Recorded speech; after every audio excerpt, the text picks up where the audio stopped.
Так, BMW X5 это у нас двигатель N55. Здесь жалобы на периодические стуки. Ну, не сказать стуки, непонятный шум от двигателя. Сейчас у нас извлечены именно два клапана фазовращателя. Они с сетками. Потому что когда забиваются эти клапана, недостаточное обеспечение фазовращателей, может быть такой вот паразитный шум. И извлечено, сейчас попробую показать. Вот здесь вот находится, сейчас у нас предохранено, чтобы туда ничего не попадало. Здесь находится клапан-регулятор, который также имеет сетки. Вот у нас нижний клапан-регулятор. Сейчас я сделаю приближение, покажу. Вот в таком виде его достали. Сетки по кругу буду вращать, не завалены. Нету ни стружки, ни шлака. То есть это хороший знак. Это очень хороший. Двигатель чистый. Стружки двигатель не дает. Вот так могу показать.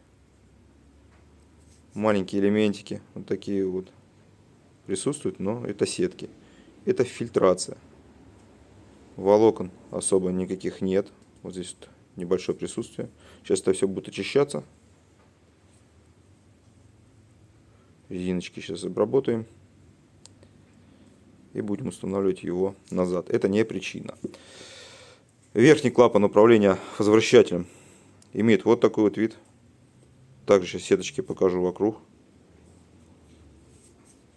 Сетки чистые. Абсолютно чистые. Вот здесь вот сразу видно, да? Где входное отверстие. Есть вот такой вот небольшой мусор.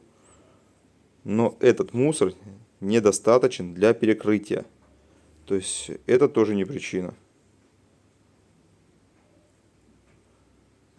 Первым делом вот эти вот места осматриваем, те клапана. И они о многом говорят о состоянии двигателя. Это первый, вот второй. Вращаю, также покажу его полностью. Небольшое загрязнение, которое мы сейчас очистим. Но сетки чистые, не заваленные. И это очень хорошо. То есть по поводу шума. Здесь будем слушать, смотреть. Здесь также у нас на этом двигателе есть и ТНВД. Сейчас распустим полностью ременный механизм. Посмотрим на виброгаситель. То есть все это будем конкретно детально рассматривать.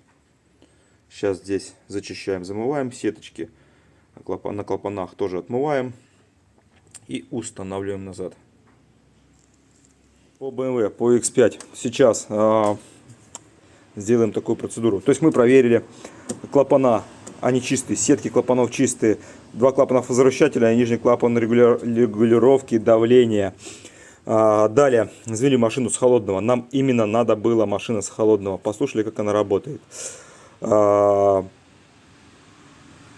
она, в принципе, по механике двигателя слышу хорошо, но мне не нравятся плевки, плавание оборотов. Взяли электронные уши. Все, этого пока достаточно. Посмотреть, послушать работу форсунок. Первая форсунка работает очень плохо. Четвертая форсунка, она работает с перебоями. Это очень хорошо слышно. Очень хорошо слышно по самой форсунке, по щелканью форсунки, по треску форсунки. И когда слышим в трубке перебои, звонкое переклацывание, получается у нас перебой в работе двигателя. Сейчас снимаем воздухан. Нам надо послушать пятую, шестую. И, скорее всего, машинку оставляем. Посмотрим, что есть в цилиндрах. Потому что с такими работающими форсунками может быть проблема уже будет с цилиндрами. Но это уже посмотрим. Такие форсунки оставлять нельзя. Эти форсунки, кстати, на этих моторах имеют ревизии, и не одну. То есть изначально уже были признаны те форсунки, которые ставились с завода, уже плохо работающими. На них есть ревизии. Так, ну вот звук работы этого двигателя. Неровно работающие форсунки. По форсункам проблема. Первая, четвертая форсунка и шестая. Это то, что удалось услышать. Сейчас попробуем подценить диагностику, увидеть именно коррекцию по форсункам и отработку форсунок. Сейчас машинка полностью прогрета, записан уровень масла и записан угол опережения зажигания. Машина работает на холостых, полностью прогрета. Большие скачки угла зажигания, очень большие. То есть неравномерное горение топлива. Так, запись с экрана. Это у нас двигатель N55 BMW. Заходим в первый цилиндр. Так, осматриваем поршень. Поршень чистый. По центру видно структура металла. По краям небольшие забросы. И забросы не масляные, забросы от богатой смеси. А вот на одна рабочая сторона. Вот на перекладочка поршня. Пятно перекладки, хон на месте. Хон еще не перетертый. Вторая рабочая сторона. Хон абсолютно весь на месте. Задиров нет. Так, клапана. Так, камера сгорания у нас очищается, видно хорошо. Сами клапана впуск клапана относительно чистые. Это крайний клапан. Тут, понятно, небольшие забросики. Выпускные клапана. Тут богатая смесь. Именно топливная богатая смесь. Потому что камера сгорания у нас очищается. Форсунку видно. Форсунка не залеплена. Вот ее хорошо видно.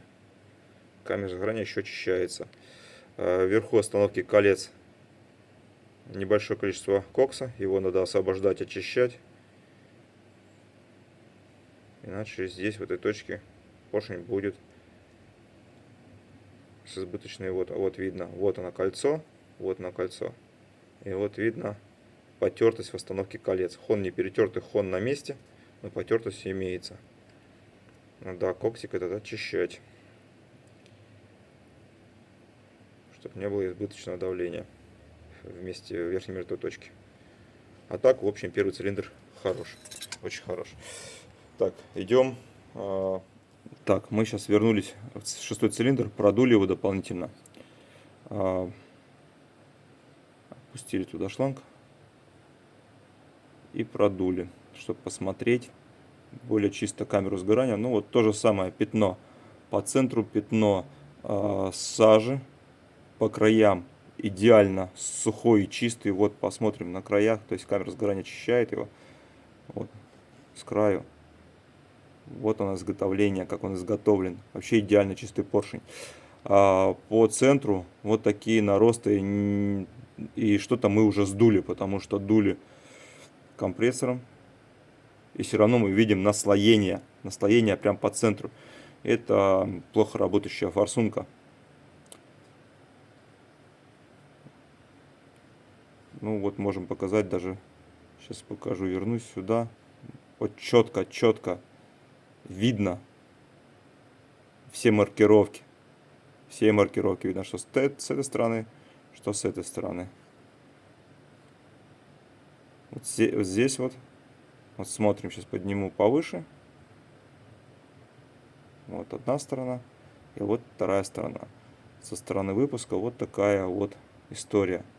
Прикипание. Это от неправильно работающей форсунки. Так, поднимаемся выше, смотрим. Вот на пятно перекладки. Одна сторона.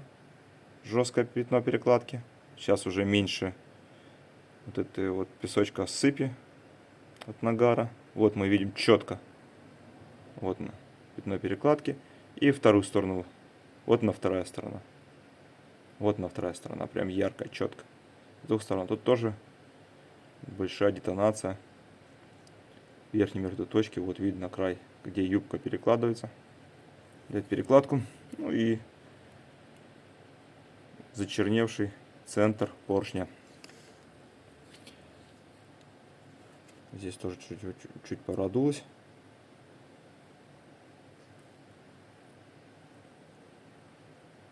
Ну, вот они черные выпускные клапана. Черные прямо. Вот с такими вот опять-таки пятнами от центра к краям. Вот так вот работает не полностью сгорающее топливо. Сейчас посмотрю по эту сторону.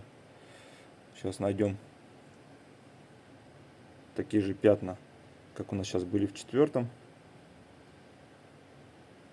Сейчас, вот, сейчас секундочку. Вот параллельно сейчас возьму.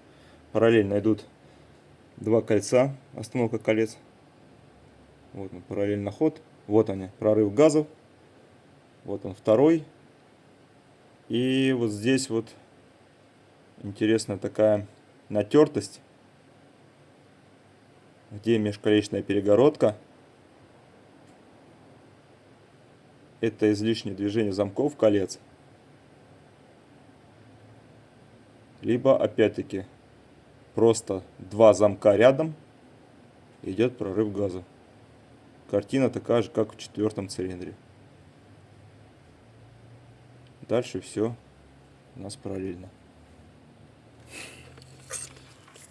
По X5, чтобы долезть полностью, осмотреть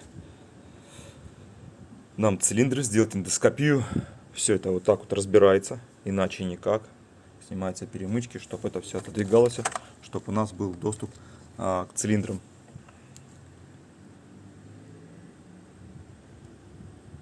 Все вот так вот. Здесь по колодцам сразу могу показать ситуацию по колодцам. Вот так буду направлять. Видно недокрученные свечи. Недокрученные свечи.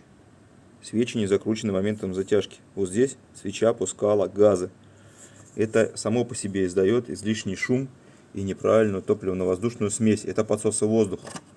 Это реально подсосы воздуха. Вот эта вот свеча, это четвертый цилиндр, не закрученная. Здесь копоть, прямо копоть. На свече тоже она есть. Сейчас пятый цилиндр попробую. Все это вот так сопряжено с тем, что нифига не видно. Это все аккуратненько разбирается. По пятой также видим здесь не закрученным моментом затяжечки. Все давала копоть. Вот. Ну, а шестая вообще красота. Сейчас попробую сфокусировать. Вот. По шестой здесь вообще без комментариев. Причем свечка сухая, все сухое. Но закопченность здесь колоссальная. Именно колоссальная. И вот эта вот сыпь на шестом цилиндре, которая была в цилиндре, песочек. Это вот этот песочек. Это нагары.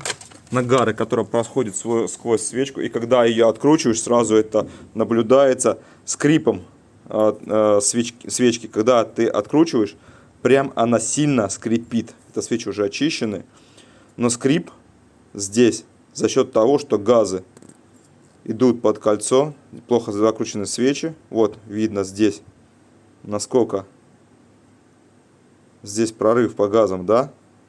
Вот здесь кольцо чисто, а здесь оно имеет упор. Поэтому неплотность это дает выход газов сюда, и также подсосы воздуха и неправильно рабочую смесь. И также шум при работе мотора. Следовательно, пересыхание колпачков резиновых на катушках зажигания. То есть очисткой колодцев вообще надо не пренебрегать, их надо очищать. Что по самим свечам? Свечки вот в таком вот состоянии.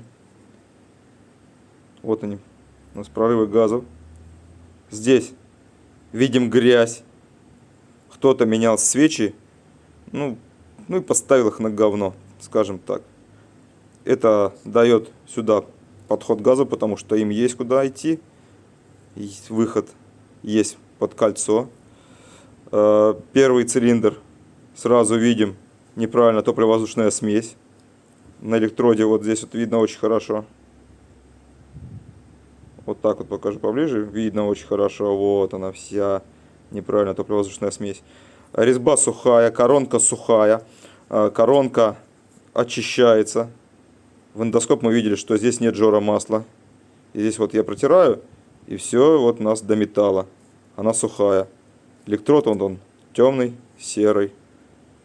Серо-коричневый такой. Внутри, где изолятор туда уходит в коронку, все черное. Это первый. Второй. Тоже неправильно. Топливо-воздушная смесь. Смотрите, сам электрод вот он пупырчатый. С одной стороны, видите, какой вот он такой, а с другой стороны такой. Неправильно работающая форсунка. Неправильно топливно-воздушная смесь в цилиндре. Говно вокруг. Вот она, видите, вот она, говнишко. На кольце, которого здесь быть не должно. Неполное прилегание кольца и, соответственно, идущие газы. Резьба сухая, коронка сухая. Масло цилиндр не жрет. А вот неправильно форсунка работающая и топливно-воздушная смесь в этом цилиндре фактом. Второй. Третий. Третий. То же самое мы видим. Сейчас это все надо будет очищать. Конкретно, качественно все очищать. Вот он, третий цилиндр. Самый молодец по топливо-воздушной смеси. Чистый, абсолютно чистый металл изолятора. Ой, металл изолятора, свет изолятора и металл электрода. Смотрите. Абсолютно чистый металл. Внутри уже нет стока сажи. Керамика просматривается. Ну и пояс этот, соответственно, вот тирану. На приближении плохо снимать. Вот так вот. Только так могу показать. Вот металл. Все. Четвертый цилиндр. История та же. Я уже показал колодцы свечные. История абсолютно та же. Здесь вот так. Сразу видно, да? Раз, вытираю. Все чисто. Металл. Сухо. Масло не жрет. Электрод сразу видно в шубе. Внутри сажа. Пятый. Повторяться не буду, просто буду показывать. Сухо, масло не жрет.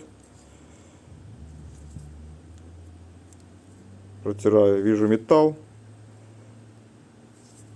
Электрод серый в каше. Вот раз, повернул, все, вот. Видно по сторонам.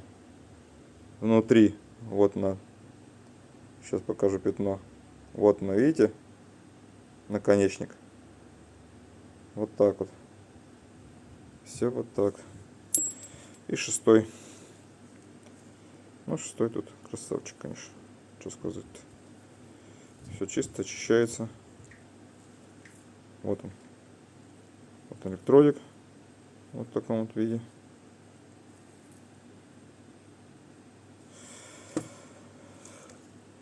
Все, сейчас очищаем полностью колодцы, очищаем края свечей, все закручиваем, протягиваем моментами затяжки, как это должно быть.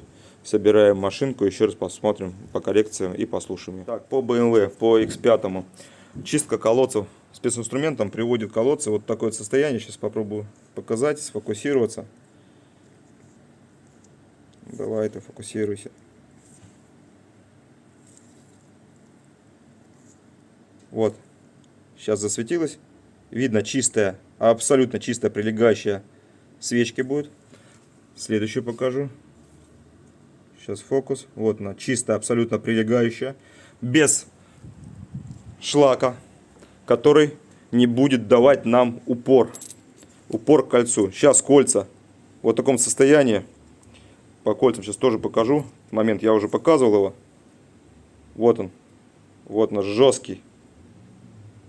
Жесткий шлак, грязь, которая налипла на кольцо. Это сейчас тоже все счищаем. Обязательно счищаем, покрываем поверхность контактную. Видите, насколько здесь грязь. Вот эта грязь препятствует плотному прилеганию кольца. То есть подсосы воздуха с этой стороны. И это факт. Отсюда неправильная работа цилиндра как минимум. Все, чистим свечки, покрываем здесь кольцо антипригарным покрытием и закручиваем. Закручиваем обязательно моментом затяжки, указанным в мануале. Так, BMW по свечам зажигания. Сейчас покажу. Свечи зажигания отработаны, очищены. Изоляторы просмотрены, чтобы не было трещин на самих изоляторах. Здесь кольца очищены. Резьбы очищены. Обязательно очищаем резьбы, чтобы потом не было застреваний. И покрыто специально вот таким вот тефлончиком, чтобы не было закипания. Видно, каждая свечка покрывается специальным составом. Покрывается свечи зажигания. Здесь уже показывал, все очищено. Выглядит вот так вот. А сейчас засвечу.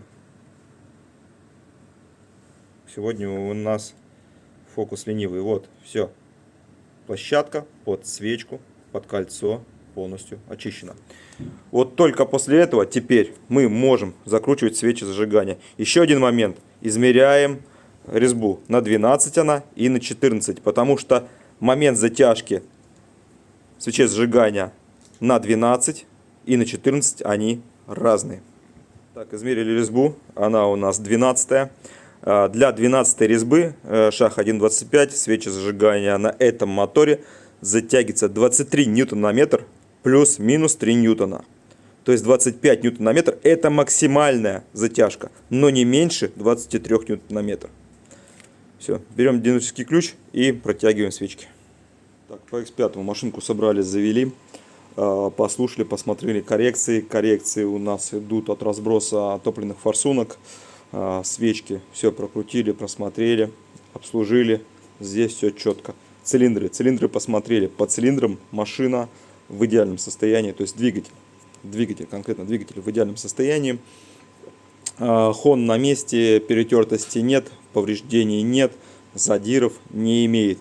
Поршни чистые, масло не потребляет машинка, камеры сгорания не очищаются полностью, потому как богатая смесь неравномерная. Также это видно на работе лямбд. Вот. По вольветронику, система вольветроника посмотрели, работает ровно, четко. Не нравится движение, большое зажигание, но опять-таки обороты плавают до конечного прогрева. И идет именно смещение зажигания, то есть регулировка с зажиганием. Сняли защиты снизу, послушали снизу всю механику, то есть слушаем, вот у нас электроника, слушаем микрофоном. По двигателю, именно по двигателю, мне нравится, как он работает. Ролики все тихие, мы их смотрели, ремни смотрели состояние клапана электронного управления маслом, давление масла, сетка. Сетки чистые, загрязнения мотора нет. Также посмотрели сетки фазовращателей, загрязнений нет.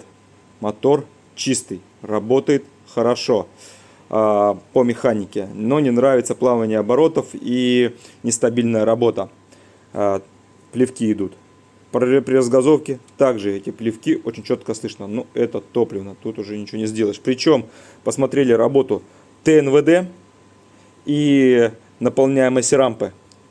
Все, давление стабильно держится. Вызывали графики, смотрели заданное и полученное. По графикам у нас ТНВД не отстает. То есть по наполнению здесь вопросов нет. С топливом тоже полный порядок. С подачей топлива. Вот, к форсункам остался большой вопрос. 300 тысяч километров. Вопрос по форсункам. Но двигатель, то, что я видел, он в очень хорошем состоянии. Он не шумит. Когда слушали ушами, откуда вот эти стуки, стук, скорее всего, паразитный такой стучок, это скорее всего от детонации. То есть опять-таки мы возвращаемся к подаче топлива. И что мне не понравилось, шумно идет шум. Вот стоишь перед машиной, перед двигателем, ты не слышишь, как он работает, то есть каких-то стуков и шумов. Когда ты стоишь сбоку, больше шум идет снизу. Мы послушали в сторону коробки, такое чувство, что это от гидротрансформатора. Именно от гидротрансформатора. Полностью прогрели машину, полностью прогрели, погазовали. Все, звука этого вообще нет. Но опять-таки и уравновешивается работа топливной. То есть прогревается топливная максимально и уже чуть-чуть уравновешивается работа топливной. Все равно плавание оборотов есть, но уже не так, извините, уже не так критично. Поэтому первым делом, что надо заниматься топливной, потом уже все остальное. Хотя, по моему мнению, стоит ждать каких-то сюрпризов от гидротрансформатора, потому что вот этот брякающий звук, именно немножко побрякивающий, от стороны коробки, то есть от гидротрансформатора. Там есть резиновые заглушки, которые ты открываешь, опять-таки слушаешь, и весь шум идет в большей части брякания оттуда. От двигателя шумов нет. Ну и состояние двигателя я видел, двигатель в очень хорошем состоянии.